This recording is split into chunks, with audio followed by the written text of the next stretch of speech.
Hello guys, welcome back to my channel. और ये blog मैं जो मेरा प्रीवियस ब्लॉग था उसके 2-3 दिन के बाद बना रही हूँ, क्योंकि टाइम नहीं मिला था और ऐसे सर्कमस्टांसेस हो गए थे कि मतलब वीडियो बनाने का मन भी नहीं हुआ था।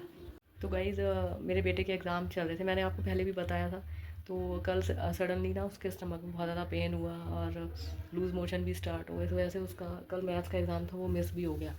पहले हम लोगों ने सोचा था कि थोड़ा तबीयत ठीक होगी तो उसको हम मतलब स्कूल बस चली भी जाएगी तो हम उसको स्कूल में ड्रॉप कराएंगे, बट उसकी इतनी वीकनेस हो गई थी, जा के लूज मोशन इतना ज़्यादा बढ़ गया था, इवन वॉमिटिंग भी हो गई थी, उसको डायरिया टाइप हो गया था। बट हम लोग डॉक्टर के टच में थे, हम लोग मेडिसिन वगैरह दी, तब जाके आई थिंक आफ्टरनून में थोड़ा बेटर फील करने लगा, फिर शाम तक ठीक हो गया। तो आज उसका इंग्लिश का एग्ज़ाम है, आज वो गया देने के लिए। और उससे प्रीवियस ब्लॉग में मैंने बताया था कि मैं उड़ीसा से कुछ चीज़ें लेके आई, वो मैं आप लोगों को ज़रूर दिखाऊंगी। तो वो चीज़ें मैं आज के ब्लॉग में दिखाऊंगी, मैं वहाँ से क्या क्या सामान लेकर आई। और उससे पहले चलते हैं चाय बना लेते हैं, क्योंकि चाय के बिना तो मेरी सुबह नहीं होती। बल्कि अब यहाँ पे गर्मी होने लगी है बेंगलोर में, तो मैं 2 टाइम पीने का मन नहीं करता, बट मॉर्निंग की चाय मैं कभी स्किप नहीं करती हूँ। मॉर्निंग में अगर चाय नहीं मिले ना तो बहुत अजीब सा मुझे फील होता है, हेडेक होने लगता है फुल डे। कितना भी डिस्प्लिन खा लो रुकता नहीं है फिर वो जो चाय का हेडेक होता है। तो पहले चलते हैं, चाय बना के मैं पी लेती हूँ, उसके बाद मिलती हूँ।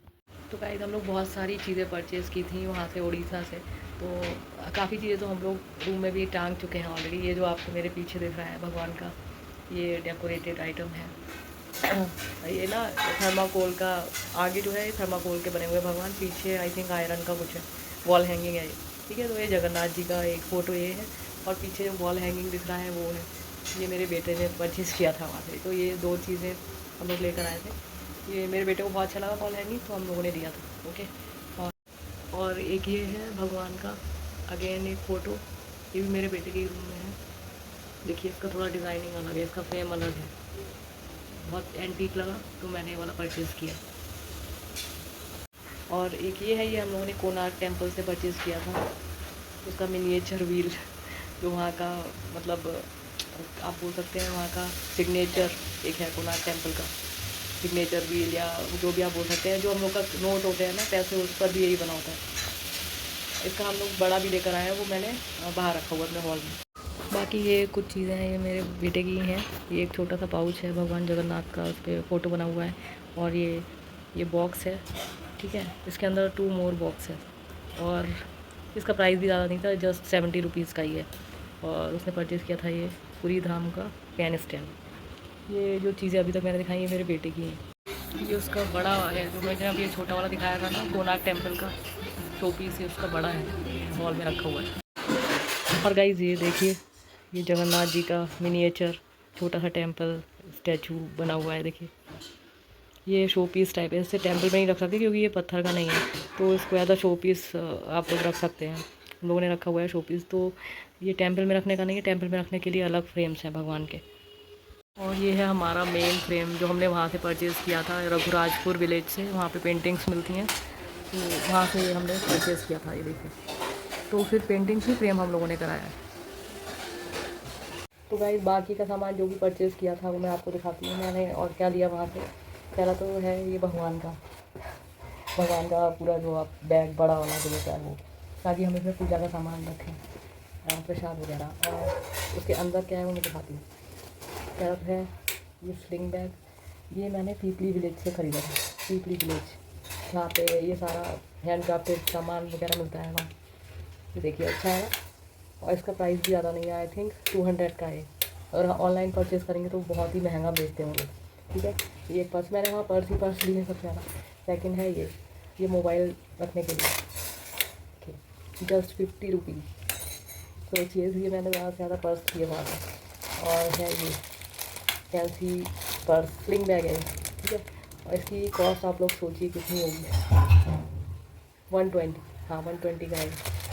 और शायद उसे 100 का कर दिया था, सोचिए आप। और ये बहुत अच्छा है, आप इसको मैरिज वगैरह पार्टी में भी ले आ सकते हैं। इसमें बेल्ट भी है अंदर, तो मैं खोल नहीं रही हूँ, इसे पे जैसे पैक करके रखना पड़ेगा, ठीक है।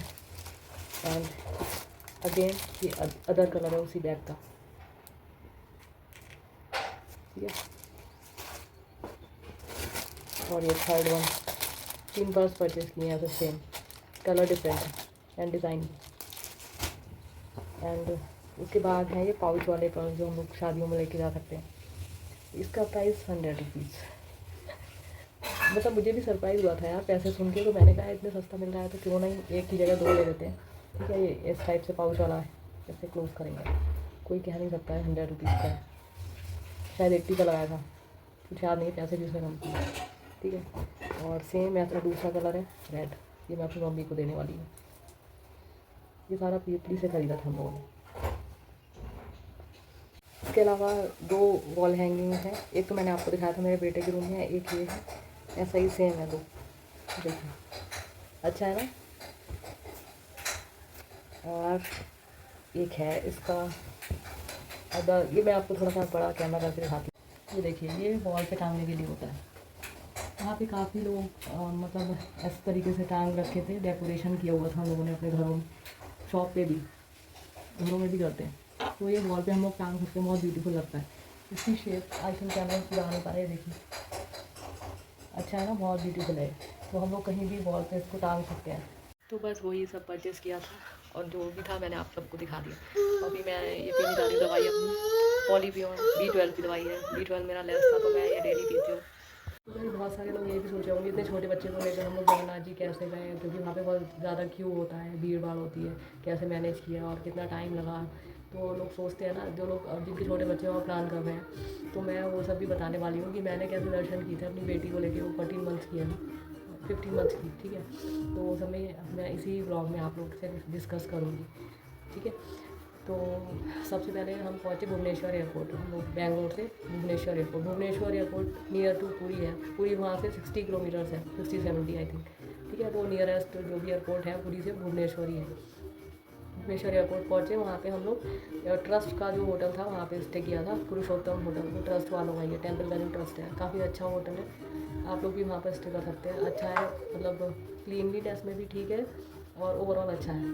4 अगर मुझे रेटिंग दी 4 आउट ऑफ 5 मैं दूँगी उस होटल को। और वहाँ से टेम्पल है तो 1-1.5 किलोमीटर होगा, और टेम्पल हम लोग वहाँ से, कार तो जाती नहीं है टेम्पल।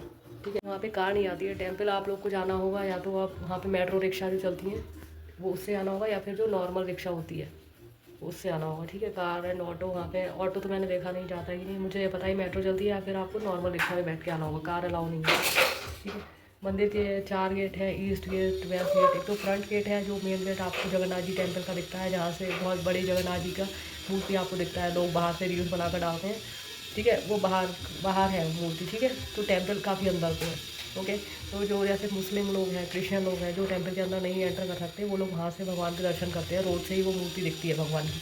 ठीक है, एक तो कॉमन लाइन होती है वहाँ पे टेम्पल में। ठीक है, तो अगर आप कॉमन लाइन में लगोगे तो काफ़ी टाइम लगेगा, सबको पता ही है, बहुत ज़्यादा भीड़ होती है जगन्नाथ जी में। ओके, तो अगर आपको जाना है कॉमन लाइन में लग के, तो आप जाइए मॉर्निंग में 4-5 ओ क्लॉक के अराउंड, या फिर आप रात में आइए 8:30 के अराउंड। ठीक है, तो आपको 1-1.5 घंटा लगेगा दर्शन करने के लिए। और दूसरा क्वेश्चन ये है कि छोटे बच्चों को लेके कॉमन लाइन में कैसे लगे, बहुत धक्का मुक्की होती है। तो देखिए, थोड़ी बहुत धक्का मुक्की तो झेलनी पड़ेगी, लेकिन मैंने क्या किया था, हम जिस होटल में स्टे किया था हमारा, तो वहाँ के जो रिसेप्शन पे बैठते थे उन लोगों ने हमें कांटेक्ट दिया था कि मंदिर में उनके एक नोन पर्सन थे। ठीक है, तो वो दर्शन करा देंगे, बच्चों के साथ जल्दी दर्शन हो आएंगे, तो ऐसा भी चलता है। वो तो चलो एक नोन पर्सन थे, बाकी वहाँ पे पंडित जी लोग भी रहते हैं, अगर आपको दर्शन करना है बच्चे के साथ छोटे, तो आप उनसे बात करके वो लोग दर्शन करा देते हैं, थोड़े बहुत पैसे लेते हैं, जो भी 1000 पर क्या 1000 या 800 जो भी रुपए उनको लेने हो वो तो लेंगे ही वो लोग। तो उसमें भी अगर आप कराते हो बच्चे के साथ दर्शन, या कोई ओल्ड पीपल के साथ आप जाते हो, तो इस टाइप से आप जल्दी दर्शन कर सकते हो। उसमें भी मिनिमम 1 से 1.5 घंटा लग ही जाता है मंदिर में। ठीक है, तो मैंने तो उनके थ्रू दर्शन किए थे, क्योंकि मेरी बेटी छोटी है, तो हम इतनी जनरल लाइन में लग नहीं सकते थे, इतनी हिम्मत नहीं थी। प्लस उसमें इतना धक्का पीछे से आता है ना कि बच्चों के साथ गिरने का भी डर रहता है। इनफैक्ट हम लोग तो उनके थ्रू गए थे दर्शन करने, तो भी आगे तो थोड़ी बहुत लाइन लगेगी, मेन मंदिर में जब आप पहुँचते हो वहाँ पे तो आपको लाइन नहीं लगना है।